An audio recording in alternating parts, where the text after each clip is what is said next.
자, 이제 오늘 우리에게 주시는 하나님의 말씀 함께 보겠습니다. 오늘 우리에게 주시는 하나님의 말씀은 신약성경 누가복음 17장 5절과 6절의 말씀입니다. 신약성경 123쪽 누가복음 17장 5절과 6절 말씀을 봉독하겠습니다. 사도들이 주께 여짜오되 우리에게 믿음을 더하소서 하니 주께서 이르시되 너희에게 겨자씨 하나일 만한 믿음이 있었더라면 이 뽕나무더러 뿌리가 뽑혀 바다에 심기어라 하였을 것이요 그것이 너희에게 순종하였으리라. 아멘. 오늘 주시는 이 하나님의 말씀이 우리에게 큰 은혜가 되기를 간절히 축원합니다. 자, 우리 앞에 뒤에 있는 분들에게 한번 인사 한번 하겠습니다. 주님의 은혜와 평강이 가득하시기 바랍니다. 한번 축복하겠습니다. 주님의 은혜와 평강이 가득하시기 바랍니다. 우리 대면 예배하시는 분들도 또 비대면 예배를 드리시는 분들도 주님의 은혜와 평강이 가득한 또 이번 한 주가 되시기를 간절히 축원합니다. 자, 지난주에 우리가 누가복음 이야기를 쭉 새벽마다 이렇게 읽어오고 또 말씀을 묵상하면서 오늘은 매일 성경 이 주일 본문이 누가복음 17장 1절서부터 10절까지의 말씀이 오늘 우리가 읽고 묵상할 본문의 말씀입니다. 그런데 이 1절부터 10절까지에는 여러 가지 이야기가 짧게 담겨져 있습니다. 그래서 다 이야기를 하자면 시간이 많이 걸릴 것 같고 그래서 오늘은 5절과 6절 이 짧은 두 구절 속에 담겨져 있는 귀한 믿음의 교훈을 우리가 좀 생각해 보려고 합니다. 자, 여러분 5절 말씀을 한번 보시기 바랍니다. 예수님께서 이 5절 말씀에서 이제 제자들이 사도들이 주님께 여쭈어 봅니다. 요청을 하고 있는 거죠. 뭐라고 요청하냐면 주여 주께 여짜오되 우리에게 믿음을 더하소서 이렇게 요청합니다. 주님 우리에게 믿음을 더해 주십시오 라고 이렇게 말하는 겁니다. 자, 여러분 주보 안에 세번역 성경하고 쉬운 성경도 제가 이렇게 다 실어놨는데 비대면으로 예배하시는 분들도 제가 여러 번 말씀드렸습니다만 여러분 그 유튜브 화면 바로 밑에 제목이 이렇게 있죠. 믿음의 능력 하고서 일산은광교회 주일 예배 이렇게 되어 있는 그 제목 줄을 글씨를 딱 클릭하시면 밑에 설명창이 쫙 뜹니다. 자, 그 설명창에 보시게 되면 손가락으로 이렇게 올리시면 그러면 여러분 성경 다른 본문들도 항상 볼 수가 있습니다. 자, 세번역 성경에 보면 우리에게 믿음을 더하소서라고 하는 이 개역개정 성경의 번역을 이렇게 번역을 해놨습니다. 같은 의미입니다만 우리에게 믿음을 더하여 주십시오. 같은 뜻이죠. 믿음을 더해달라 그랬습니다. 그러면 여러분 이 구절을 그냥 잘 살펴보면 제자들에게 믿음이 있는 겁니까 없는 겁니까? 믿음을 더하소서, 믿음을 더해 주십시오 그랬단 말이에요. 그러면 믿음이 있는 거예요 없는 거예요? 믿음이 있는 거죠. 전제가 중요해요. 믿음이 있는 거예요. 그런데 믿음이 있는데 주님 우리에게 믿음이 있지만 믿음을 어떻게 해달라고요?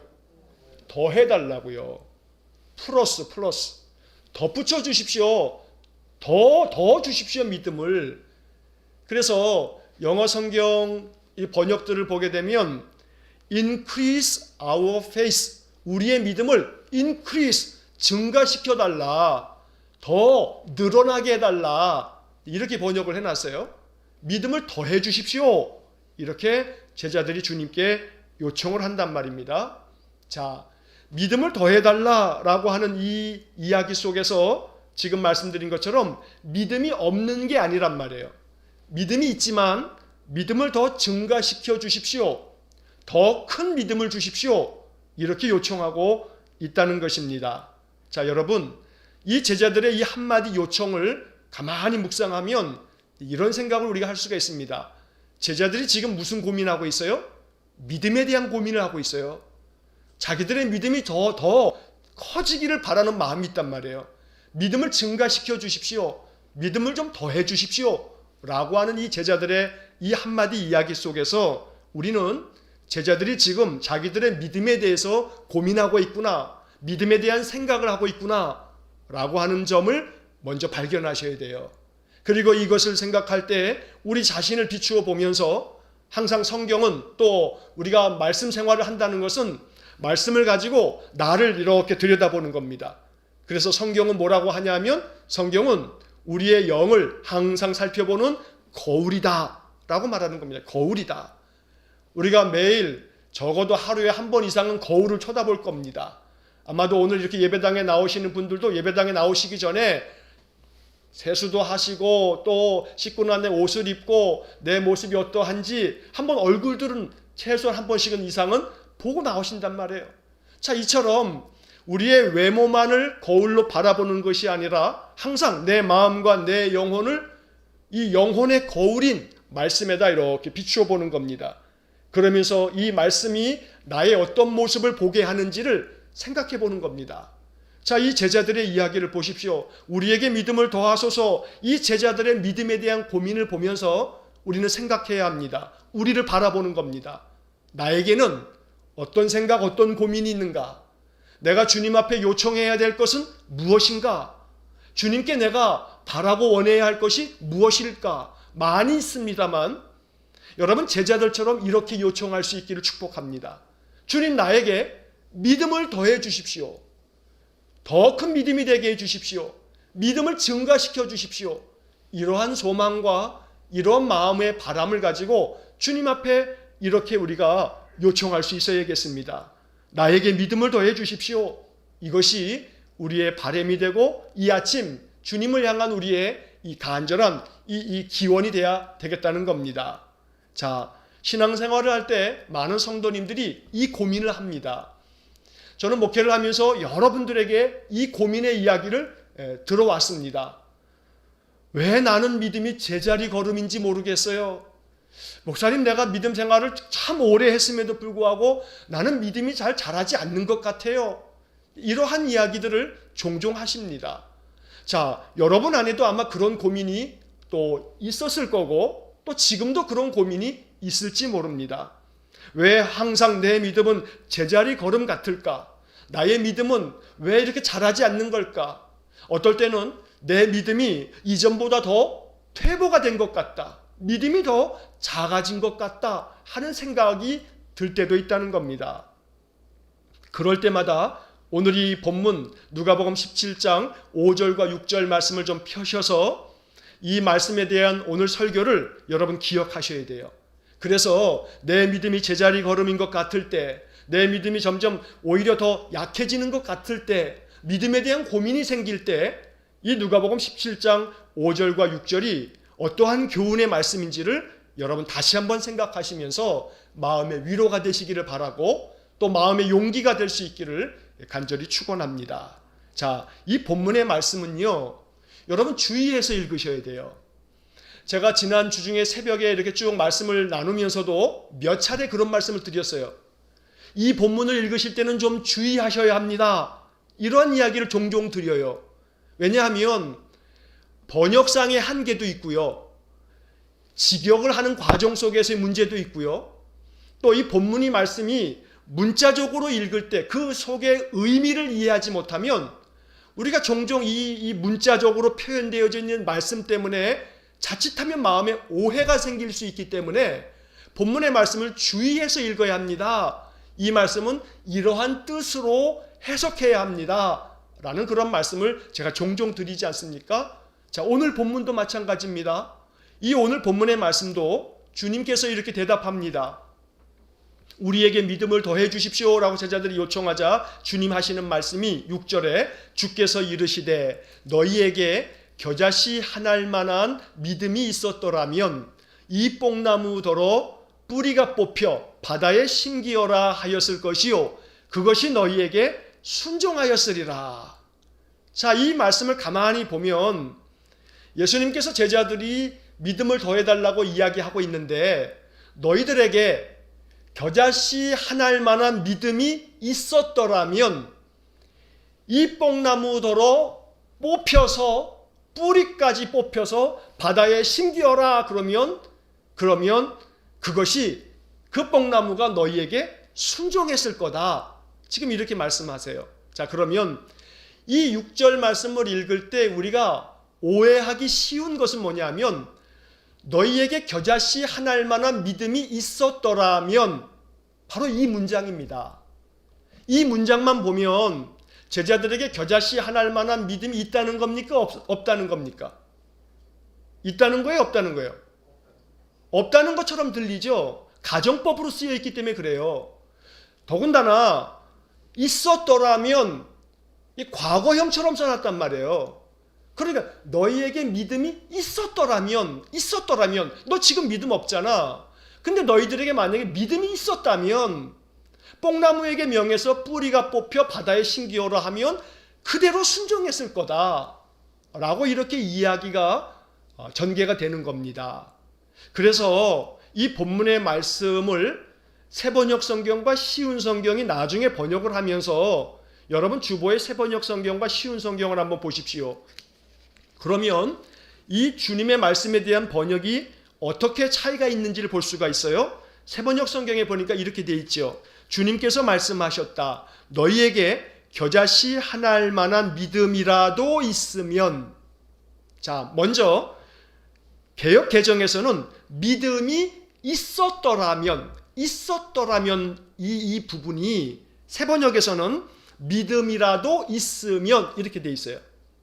그런데 새번역 성경에서는 이 믿음이라도, 이 도라고 하는 이 한 글자가 또 뉘앙스를 좀 갖게 만든단 말이에요. 믿음이라도 좀 있다면 이렇게 되어져 있는데 쉬운 성경을 보시면 자, 만일 너희에게 겨자씨만한 믿음이 있으면 겨자씨만한 믿음이 있으면 그러면 여러분 개역개정 성경하고 새번역 성경하고 쉬운 성경을 이렇게 주보로 비교해 보시면서 이렇게 읽다 보면 느낌이 좀 다르죠. 뉘앙스 차이가 아마 느껴질 겁니다. 자, 그런데 그것과 함께 여러분들이 이 성경의 말씀을 이해할 때 중요한 것 하나를 알고 있어야 합니다. 그것은 뭐냐 하면 주님이 말씀하신 이 말씀의 의미는 우리가 지금 보는 것처럼 너희에게 겨자씨만한 믿음이 있었더라면 이 뽕나무더러 뿌리가 뽑혀서 바다에 심기어라 하면 그대로 순종했을 거다. 여기서 우리가 하나 알아야 될, 공부를 해야 할 이 한 가지 이제 문법적인 사항이 있어요. 조금 어렵게 들릴지 모르지만 제가 쉽게 설명을 드릴게요.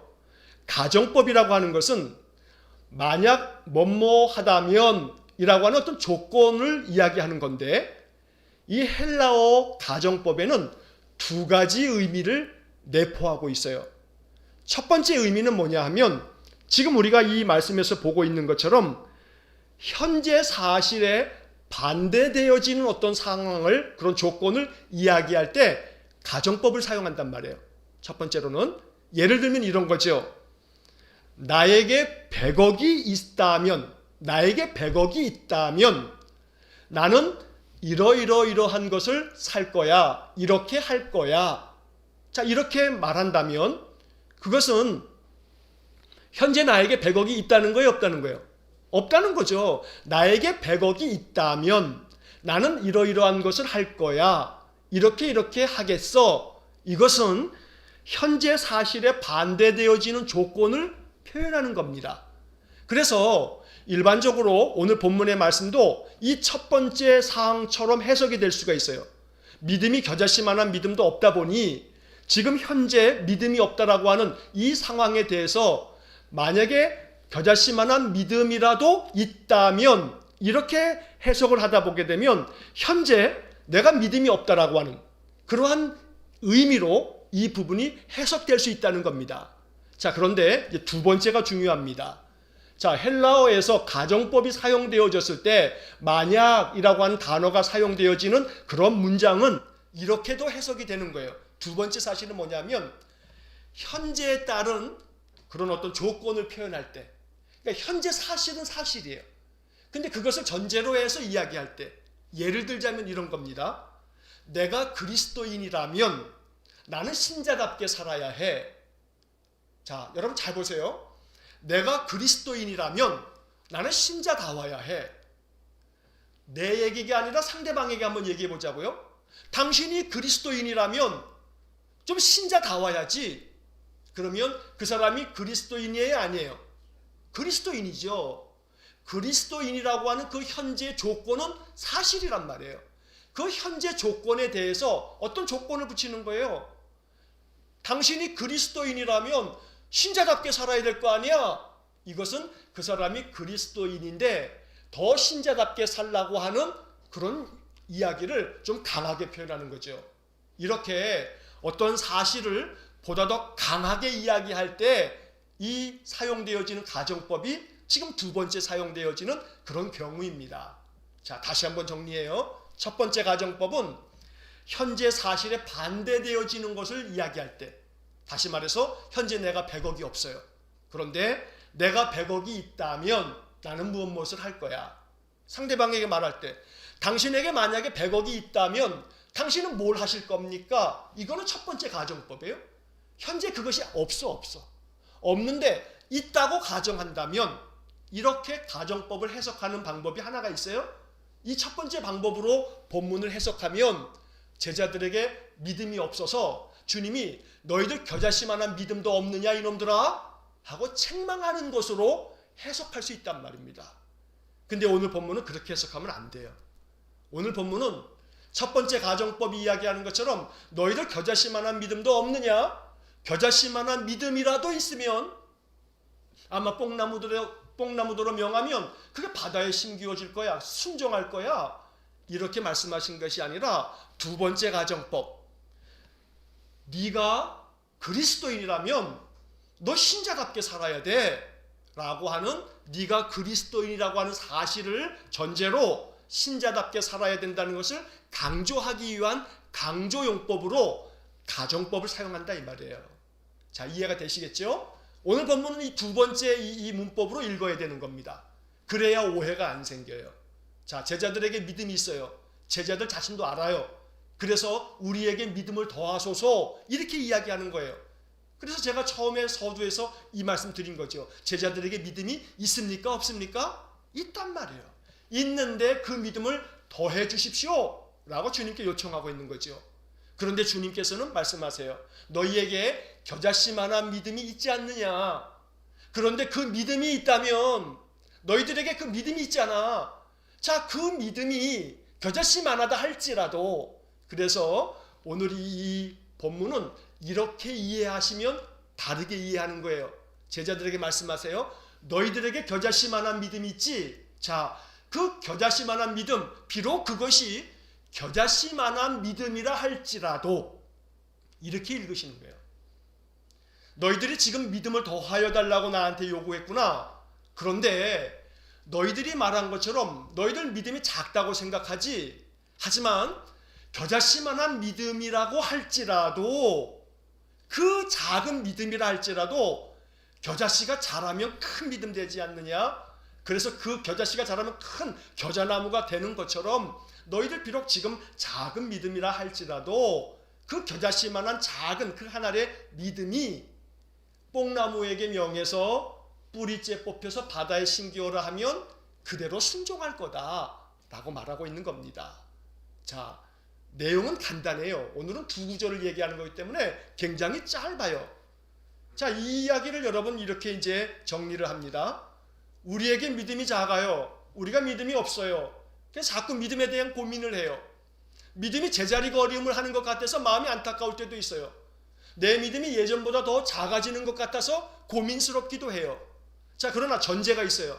여러분에게 믿음이 있어요, 없어요? 있어요. 목사님, 저는 예전보다 믿음이 더 작아진 것 같아요.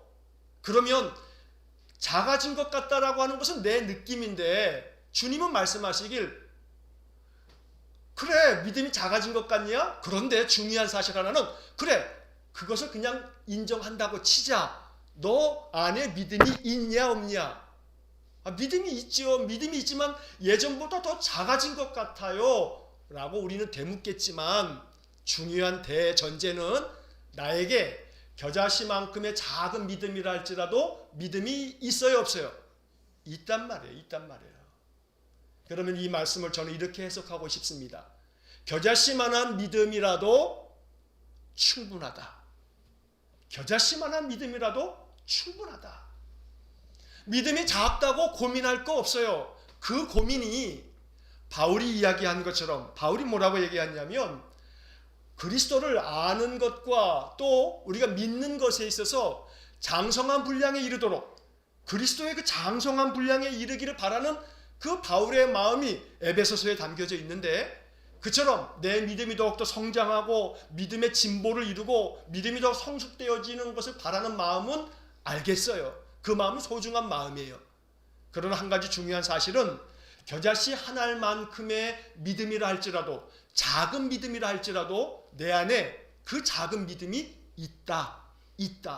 그리고 주님은 말씀하시길 그 작은 믿음이라 할지라도 그 작은 믿음은 작은 게 아니다. 아무리 작은 믿음이라 할지라도 그 작은 믿음은 충분히 그 안에 뭐가 있다? 능력이 있다. 라고 말씀하고 있는 겁니다. 그래서 오늘 이 본문 우리에게 위로가 됩니다. 왜냐하면 내 마음의 믿음이 너무나 작은 것 같아서 항상 마음이 아이고 나는 왜 이렇게 믿음이 없나 싶은 생각이 드는데, 믿음이 아예 원천적으로 없는 게 아니고 믿음이 작다고 여겨지지만, 그러나 오늘 주님의 말씀을 이제 마음으로 받아들이시면 그 작은 믿음 속에 역사하는 능력이 있을 줄로 믿습니다. 겨자씨 한 알만큼의 믿음이라 할지라도 그 믿음이 역사하는 힘이 있어서 심지어 뽕나무에게 뿌리가 뽑혀서 바다에 심기워라 해도 그대로 순종할 거다. 종종 믿는 사람들 중에도 혹은 믿지 않는 사람들 중에 성경을 이렇게 읽어가는 사람들이 이 본문의 이야기를 읽다 보면 좀 비아냥거리듯이 참 성경은 황당무계한 얘기들이 많어 하는 식으로 성경을, 이 믿음의 책을 자꾸 자기들이 가지고 있는 이 과학적 시선으로 바라보려고 하는 그런 오류를 범한단 말이에요. 여러분 생각해 보세요. 여러분 설마 이 이야기들 말이에요 그냥 이 문자적으로 받아들이는 오류를 범해서는 안 돼요. 믿음이 있으면 나무에게 야 나무야 너 뽑혀서 절로 옮겨가라. 백날 얘기해봐요. 나무가 뽑혀요 안 뽑혀요? 안 뽑혀요. 이걸 착각하면 안 돼요. 나무에게 뽑혀서 저 바다에다 심기어라 그러면은 그대로 순종할 거라고 하는 이 주님의 말씀을, 이걸 그냥 문자적으로 그렇게 되는 거야. 우리가 믿음이 없어서 그런 거야. 믿음이 없어서 그런 거지 우리가 말하면 그대로 되는 거야 라고 하는 식으로 이해하면 곤란하다 이 말이에요. 이 말씀이 담고 있는 의미는 작은 믿음이라고 할지라도 그 믿음 안에 뭐가 있다? 능력이 있다는 것을 얘기하는 거예요. 능력이 있다는 것을. 우리의 믿음이 자연 법칙을 거스를 만큼의 믿음이라고 착각하시면 안 돼요. 나무가 심겨져 있는데 말 한마디로 나무가 뽑혀서 절로 옮겨지는 것은 누구만 할 수 있어요? 자연 법칙을 만드신 창조주 하나님밖에 할 수 없어요.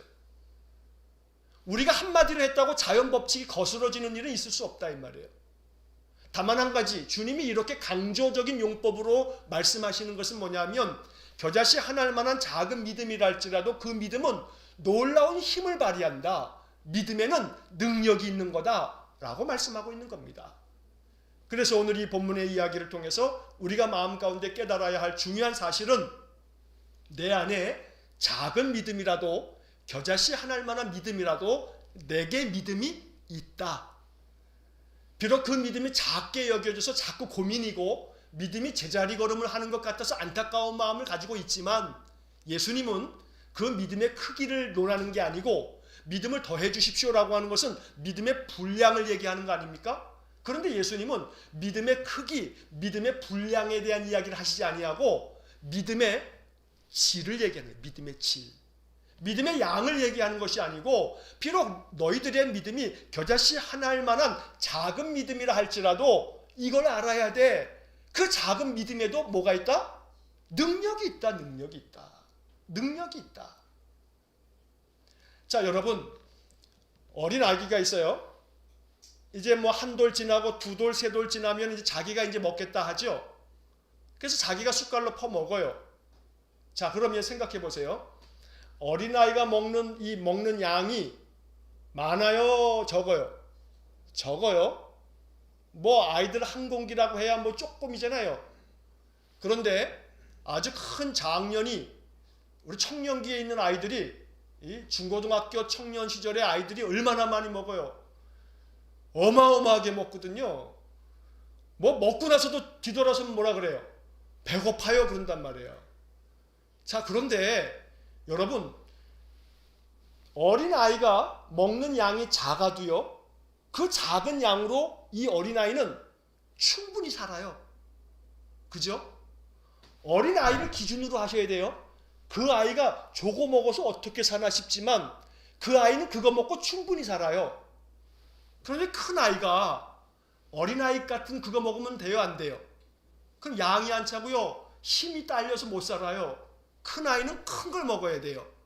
자, 그러면 제가 왜 이 이야기를 드리냐면, 비록 내게 믿음이 작은 믿음이 있다 할지라도 그 작은 믿음으로 나는 충분히 능력을 발휘할 수 있어요.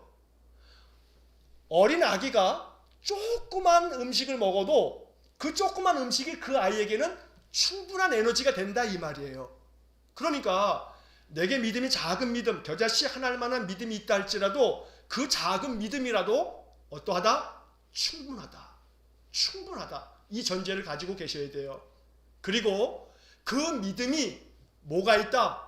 능력이 있다. 이거를 아셔야 되는 거예요.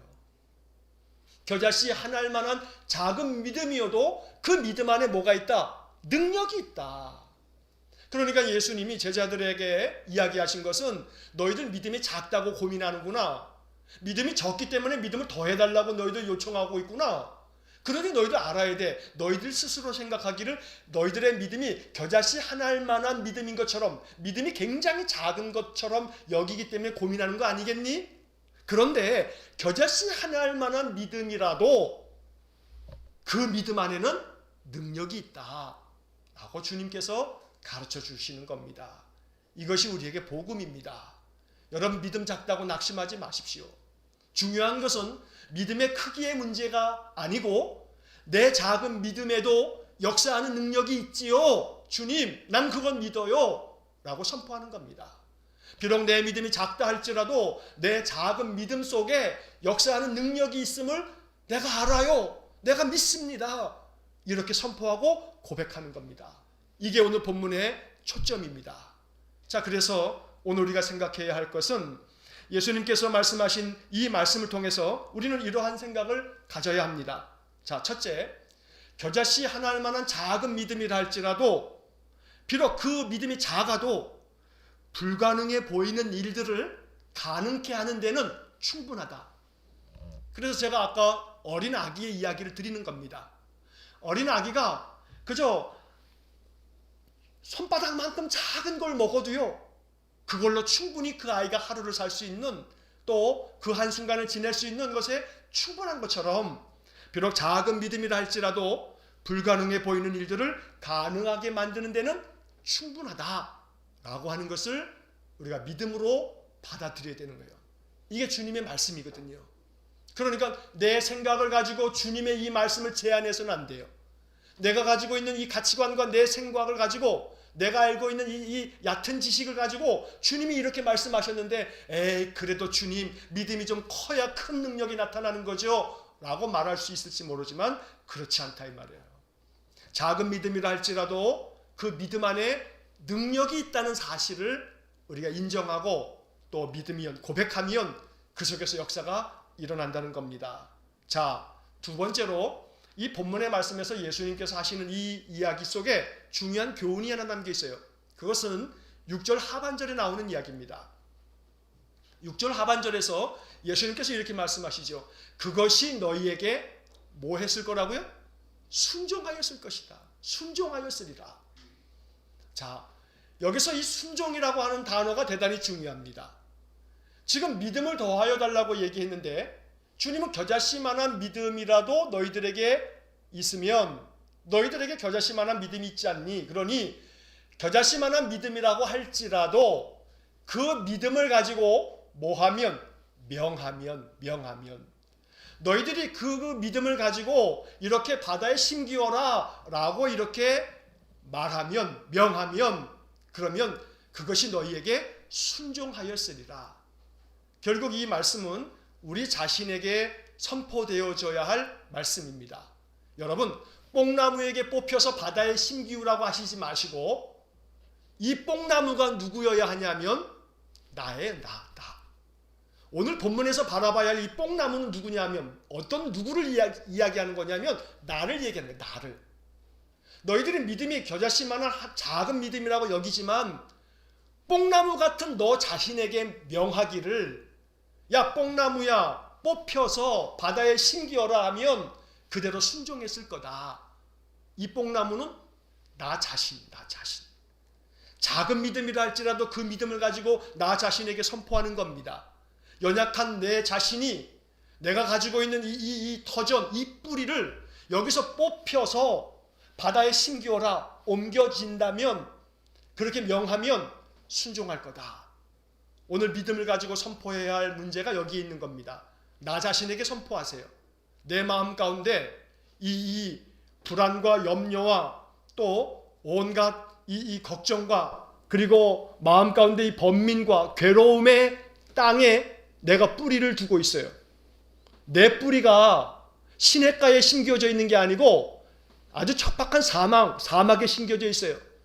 그러면 이 나무를 어떻게 해야 돼요? 살리려면 옮겨 심어야 돼.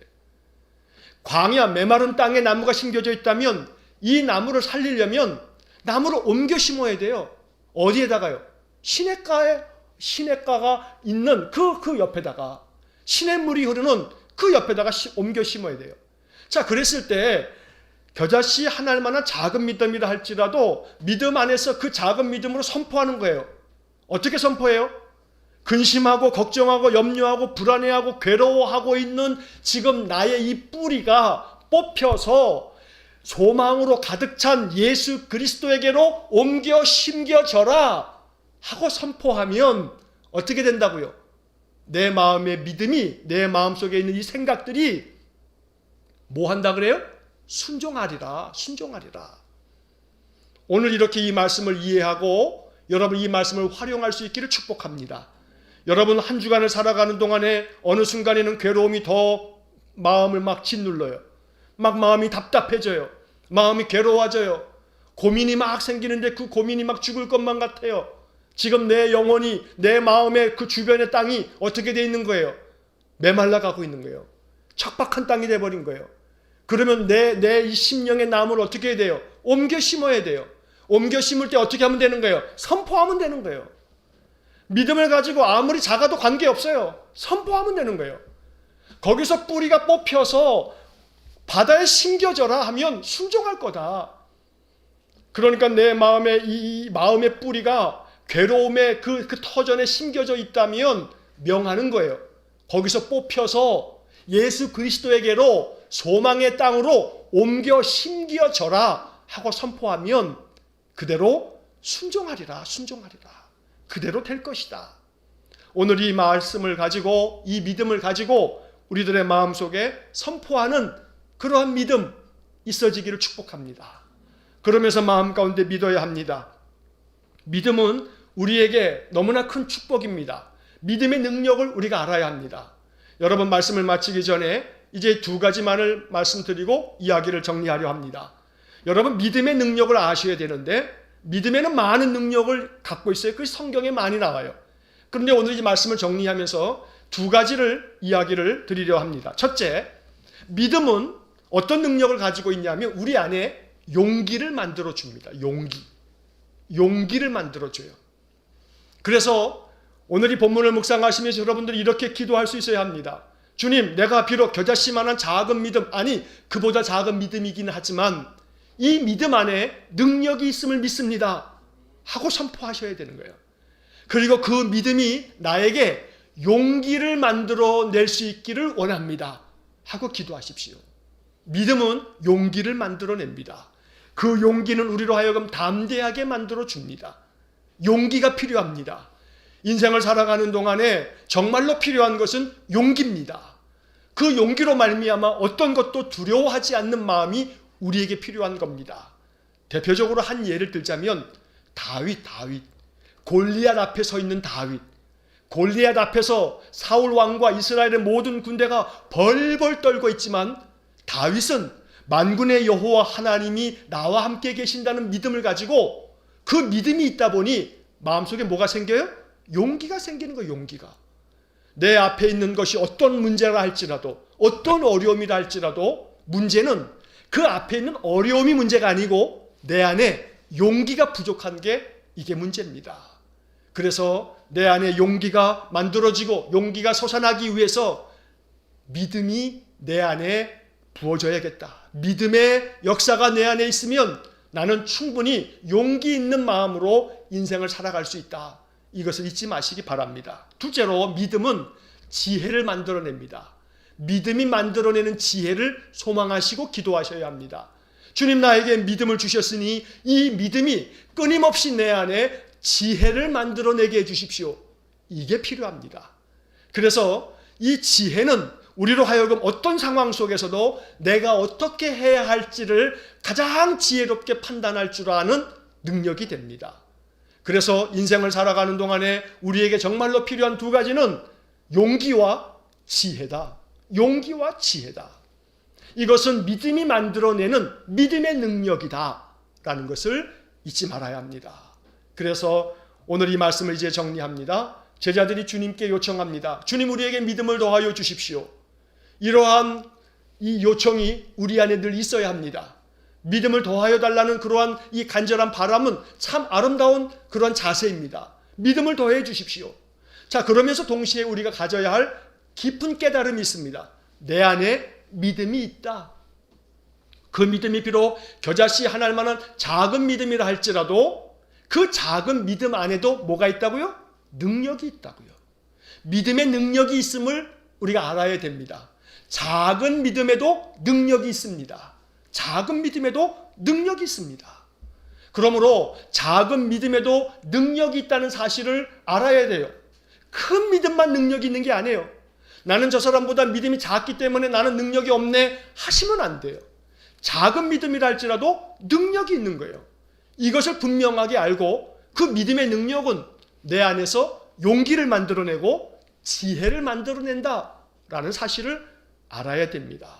그러므로 오늘 주님께서 이 겨자씨 하나만한 믿음이 너희들 안에 지혜를 만들어내고 용기를 만들어낼 거다. 그것들이 다 그 믿음 앞에서는 순종하게 될 거다라고 하는 말씀을 마음 깊이 묵상하시면서 우리 안에 믿음의 능력이 더 풍성하게 경험되기를 간절히 축원합니다. 겨자씨 하나만한 작은 믿음이라 할지라도 낙담하지 마십시오. 그보다 더 못한 더 작은 믿음처럼 여겨지셔도 마음에 낙담하지 마십시오. 괜찮습니다. 그 믿음 안에도 능력이 있음을 아시면 됩니다. 비록 작은 믿음이라 할지라도 그 믿음 안에는 능력이 있다라는 것을 깊이 이해하셔서 나에게 내 작은 믿음을 통해서 내 안에 용기가 만들어지고 지혜가 만들어지도록 하나님 복을 내려 주십시오. 이것을 기도하시기를 간절히 축원합니다. 믿음이라고 하는 것은 내 의지가 발동되어서 내가 주체적으로 내가 믿겠어라고 해서 만들어지는 게 아닙니다. 믿음은 하나님께서 부어주시는 선물입니다. 그러므로 이 믿음을 주제로 하여 말씀을 나눌 때 여러분 마음속에 기억해야 할 가장 중요한 한 가지 사실은 하나님은 우리에게 믿음을 선물로 주신다는 겁니다. 이미 우리에게 믿음을 선물로 주셨기 때문에 우리가 예수를 구주로 고백하고 있는 겁니다. 작은 믿음이라 할지라도 그 속에 능력이 있음을 마음 가운데 깨닫고 항상 믿음의 능력을 가지고 그 능력을 경험하시면서 살아갈 수 있도록 늘 기도하면서 믿음의 능력, 그것이 우리의 삶의 큰 힘의 원천이 될 수 있기를 주의 이름으로 간절히 축원합니다. 기도하겠습니다. 사랑과 자비가 풍성하신 하나님, 언제나 믿음이 제자리 걸음인 것 같고 믿음이 이전보다 퇴보한 것 같고 믿음이 누구보다는 더 작은 것 같아서 고민이 될 때가 많습니다.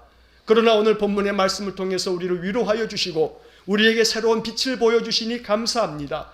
겨자씨 하나만한 믿음이라고 할지라도 그 믿음 안에는 능력이 있다고 주님 말씀해 주시니 이 말씀의 참뜻을 깨닫고 내 안의 믿음이 비록 겨자씨보다도 더 작은 믿음이라 할지라도 그 믿음 안에 능력이 있음을 알고 항상 믿음으로 인하여 용기가 생겨지고 지혜가 생겨지도록 하나님 앞에 믿음의 은사를 구하는 우리 성도들 되게 하여 주옵소서. 세상이 감당하지 못할 만한 믿음이 될 수 있도록 이 겨자씨만한 작은 믿음 속에 놀라운 능력이 있음을 날마다 깨닫고 믿음 안에서 승리하는 삶을 살아갈 수 있도록 은혜를 내려 주옵소서. 예수님 이름으로 기도하옵나이다. 아멘. 우리 마지막 찬양